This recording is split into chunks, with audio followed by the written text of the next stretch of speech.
শুধু দর্শকবৃন্দ, আশা করি প্রত্যেকেই ভালো রয়েছে। আজকে আমি তোমাদের মৌলের তুল্যাঙ্ক ভার, পারমাণবিক ভর এবং যোজ্যতার মধ্যে সম্পর্ক কি জানবো এবং অ্যাসিডের তুল্যাঙ্ক ভার নির্ণয়ের রাশিমালা জানবো এবং কিছু উদাহরণের সাহায্যে বুঝবো। আশা করি ভিডিওটি ভালো লাগবে। ভালো লেগে থাকলে সম্পূর্ণ ভিডিওটি দেখবে এবং ভিডিও সম্পর্কিত কোনো মতামত যদি থাকে কমেন্ট সেকশানে দিতে ভুলবে না। পূর্বের ভিডিওগুলো ডেসক্রিপশন বক্সের লিঙ্ক থেকে দেখে নেবে।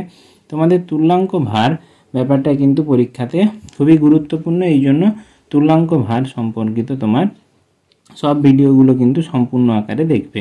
মৌলের তুল্যাঙ্ক ভারকে যদি ই দ্বারা প্রকাশ করা হয় এবং পারমাণবিক ভরকে যদি এ দ্বারা প্রকাশ করা হয় এবং যোজ্যতাকে যদি ভি দ্বারা প্রকাশ করা হয়, তাহলে এদের মধ্যে সম্পর্ক হচ্ছে তুল্যাঙ্ক ভার সমান পারমাণবিক ভর বাই যোজ্যতা। অর্থাৎ কোনো যৌগের যদি তুল্যাঙ্ক ভার বের করতে হয়, তার আণবিক ওজন বা পারমাণবিক ওজনকে তার যোজ্যতা দ্বারা ভাগ করলে সেটাই হবে বিভিন্ন মৌলের পারমাণবিক তোমার তুল্যাঙ্ক। অর্থাৎ মৌলের যোজ্যতাকে ওই মৌলের যদি তুল্যাঙ্ক ভার বের করতে হয়, তাহলে তার পারমাণবিক ভর দ্বারা তার যোজ্যতা দ্বারা তাকে যদি ভাগ করা হয়, তাহলেই পাওয়া যাবে মৌলের। যেমন আমি বলতে পারি ম্যাগনেসিয়ামের সবসময় ভ্যালেন্সি হচ্ছে 2। ম্যাগনেসিয়ামের সাধারণ অবস্থায় তার পারমাণবিক ভর হচ্ছে 24কে তার যোজ্যতা দ্বারা ভাগ করলে তার হবে ইকুইভ্যালেন্ট ওয়েট ম্যাগনেসিয়ামের কত না 12। এইভাবেই কিন্তু বিভিন্ন মূলকের বা বিভিন্ন মৌলের আমরা তুল্যাঙ্ক ভার নির্ণয় করতে পারবো।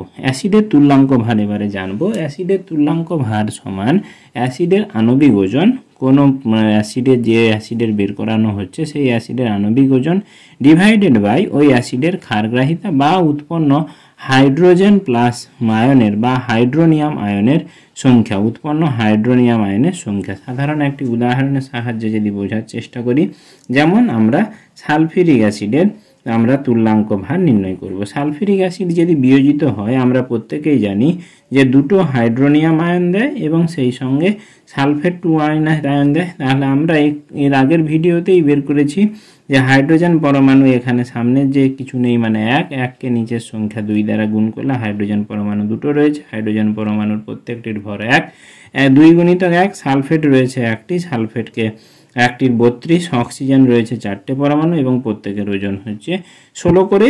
দুটি সরল করলে, এগুলো সরল করলে তোমাদের যেটা হবে সেটা হচ্ছে যোগ করলে হবে 98। অর্থাৎ 98 গ্রাম হচ্ছে, গ্রামে যদি প্রকাশ করা হয় সালফিউরিক অ্যাসিডের আণবিক ওজন।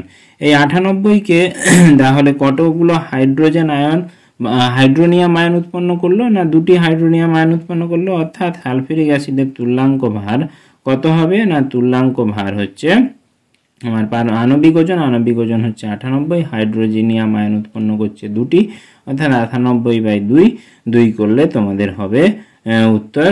এর ক্ষেত্রে কত না, এর ক্ষেত্রে হচ্ছে 49 হচ্ছে তোমার তুল্যাঙ্ক ভার সালফিউরিক অ্যাসিডের। তাহলে আশা করি ভিডিওটি বোঝা গেল। ভিডিওটি যদি সম্পর্কিত কোনো মতামত থাকে কমেন্ট সেকশানে জানাতে ভুলবে না। সম্পূর্ণ ভিডিওটি আমাদের বন্ধুদের মধ্যে শেয়ার করতে ভুলবে না। ধন্যবাদ, নমস্কার।